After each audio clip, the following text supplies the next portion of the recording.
पाएं latest update सबसे पहले। सब्सक्राइब करें NS नाउ। नमस्कार साथियों, हिंदुस्तान अखबार में उसके बाद उसी अखबार की खबर न्यूज़ 18 में भी खबर चली, कई पत्रिकाओं में खबर चली। उस अखबार की कटिंग, उस टीवी चैनलों की खबरों को लेकर के आप लोग बहुत परेशान थे।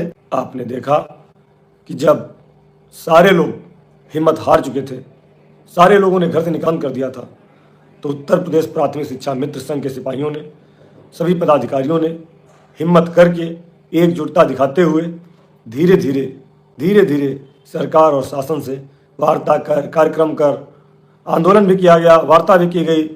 माननीय मुख्यमंत्री जी ने कहा था, हमने कई बार आपसे बताया कि आप लोग जो गलतियां किए हो, अब गलतियां मत करना, पॉजिटिव सरकार के प्रति रहिए, उपचुनाव के बाद हम आपके लिए निर्णय लेंगे।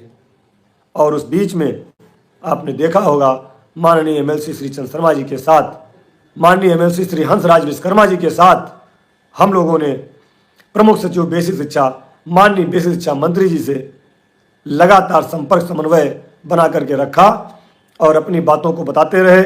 जहाँ जहाँ जो चीज़ें शासन के अंदर भ्रांतियाँ थीं, जो सोच रहे थे कि इन समस्याओं का हल नहीं होगा, उनको माननीय MLC महोदय के माध्यम से हम लोगों ने खोल करके बात किया। और उसका नतीजा ये था कि मूल विद्यालय वापसी, जिसको शासन सरकार मना कर रही थी, मूल विद्यालय के साथ साथ हमारी महिला बहनों को अंतर जनपदीय स्थानांतरण की भी सौगात मिली।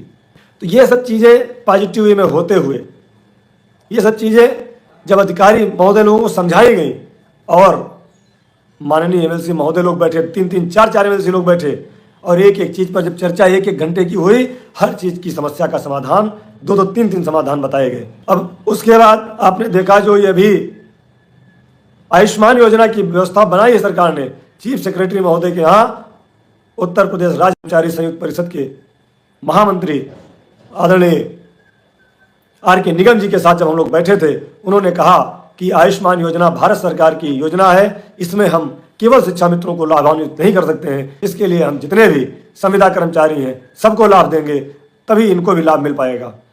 हम लोगों ने निवेदन किया, ठीक है सर, आप सबको लाभान्वित कर दीजिए, लेकिन हमारा भी ध्यान रखिए, हम लोगों का भी अब स्थितियाँ ठीक नहीं है। उन्होंने इस बात पर एग्री होकर के एक मीटिंग कॉल की थी और उस मीटिंग में उन्होंने चर्चा किया, जिसका रिजल्ट निकला कि अभी माननीय मुख्यमंत्री जी ने विधानसभा में घोषणा किया है कि आयुष्मान योजना का लाभ हम लोगों को मिलेगा।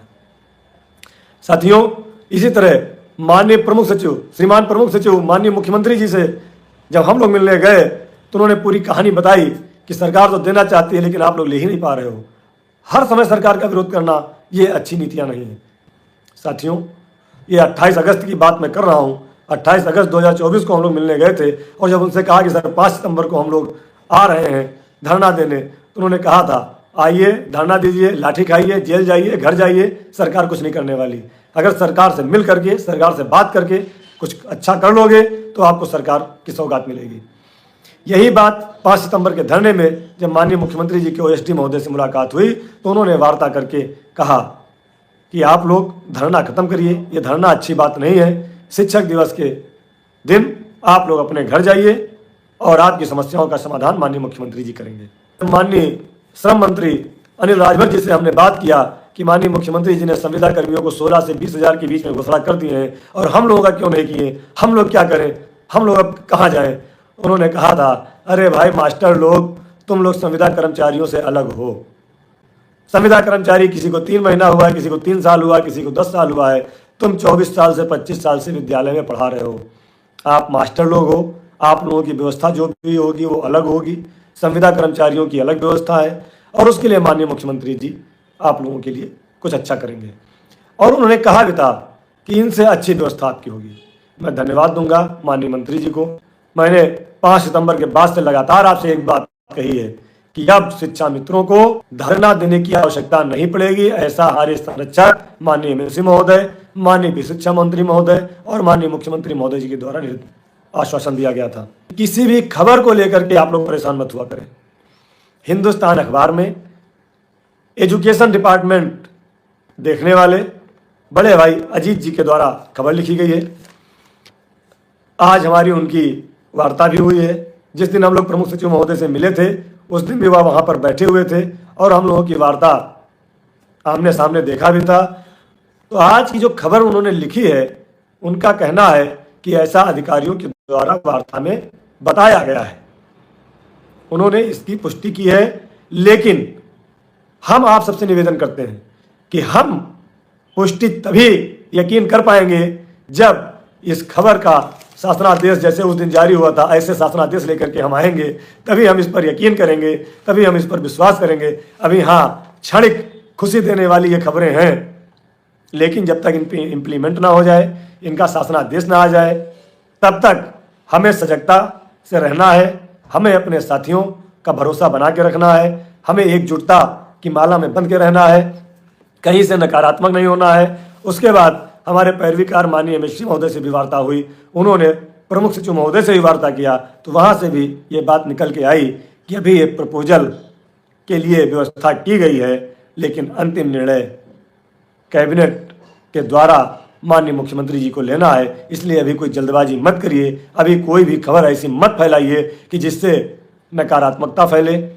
अभी उसके बाद एक खबर आती है कि 10 तारीख को कैबिनेट की बैठक होगी, जो भारत समाचार की एक कटिंग चल रही थी, उसमें शिक्षा मित्र अनुदेशक का मामला जा सकता है। हम मानते हैं जा सकता है, हम कहते हैं चला जाए, हम तो 100 बार भगवान से प्रार्थना करते हैं कि सोमवार को हमारी कैबिनेट में चला जाए, लेकिन जब तक जा करके पास ना हो जाए तब तक आप लोग धैर्य रखिए। 10 की कैबिनेट में जाए या उसके बाद की कैबिनेट में जाए, मैंने पहले भी कहा था, प्रयागराज की कैबिनेट में भी कहा था कि कोई उम्मीद अभी आप तब तक मत रखेंगे जब तक लिखित में कोई चीज़ आपके सामने ना आ जाए। जब तक लिखित में प्रपोजल का प्रस्ताव हो कैबिनेट में न चला जाए, तब तक आप लोग संगठन सरकार पे भरोसा रखिए, लेकिन उसको ये मत मानिए कि हाँ इसी कैबिनेट में जा रहा है। और यह अखबार की खबर, टीवी की खबर हम तब यकीन करेंगे, हम तब सच मानेंगे जब इसका शासनादेश जारी होगा। और जैसे मूल विद्यालय का शासनादेश हमारे हाथ में था, जब वो शासनादेश आएगा तब हमें पूरा यकीन हो जाएगा, पूरा भरोसा हो जाएगा और वो लागू हो जाएगा। जैसा कि उसमें कई चीज़ें दी गई हैं, बहुत सारी चीज़ें अभी दी गई हैं, वो सारी चीज़ें जब लागू हो जाएंगी, क्योंकि अभी अन्य राज्यों का शासनादेश हमसे पुनः मांगा गया था, हमने दिया था कई सम्मानित अधिकारियों को। तो अखबार की खबर अखबार जाने, हम शासनादेश को मानेंगे। माननीय मुख्यमंत्री जी पर मुझे पूरा भरोसा है। उस दिन अभी मंत्री जी से बात हुई थी, मुलाकात हुई थी, तो हमने कहा कि सर आपने 2 समस्याओं का समाधान तो कर दिया है, हमारी मूल समस्या आर्थिक है, उसका समाधान कब करेंगे? तो उन्होंने कहा जैसे ये हो रहा है वैसे वो भी हो जाएगा, अब आप लोग परेशान मत हो, आप लोग जाइए शिक्षण कार्य करिए, समस्या का समाधान करना सरकार का काम है, सरकार करेगी। सही समय आने में अब देर नहीं है। तो साथियों, अखबार की कटिंग कुछ भी लिख सकती है, क्योंकि वो सूत्रों पे लिखते हैं, वो अधिकारियों से वार्ता पे लिखते हैं, लेकिन उत्तर प्रदेश प्राथमिक शिक्षा मित्र संघ शासनादेश का इंतजार कर रहा है। हमारा एक शिक्षा मित्र शासनादेश का इंतजार कर रहा है। हम लोग माननीय मुख्यमंत्री जी के आशीर्वाद का इंतजार कर रहे हैं। हम लोग माननीय बेसिक शिक्षा मंत्री जी के आशीर्वाद का इंतजार कर रहे हैं। और आपको एक और अच्छी बात बता दें कि आज हमारे माननीय बेसिक शिक्षा मंत्री जी माननीय मुख्यमंत्री जी के साथ मथुरा में थे। कल नोएडा में हमारे वकील, हमारे संरक्षक, हमारे गार्जियन आदरणीय श्री श्री चंद शर्मा जी नोएडा में कल माननीय मुख्यमंत्री जी के साथ होंगे। कल बहुत कुछ बातें उनके साथ हो सकती हैं और अगली मुलाकात भी माननीय एमएलसी महोदय की हम लोगों के लिए मुख्यमंत्री जी से संगठनात्मक होने जा रही है और उसमें सारी चीज़ें क्लियर हो जाएंगी।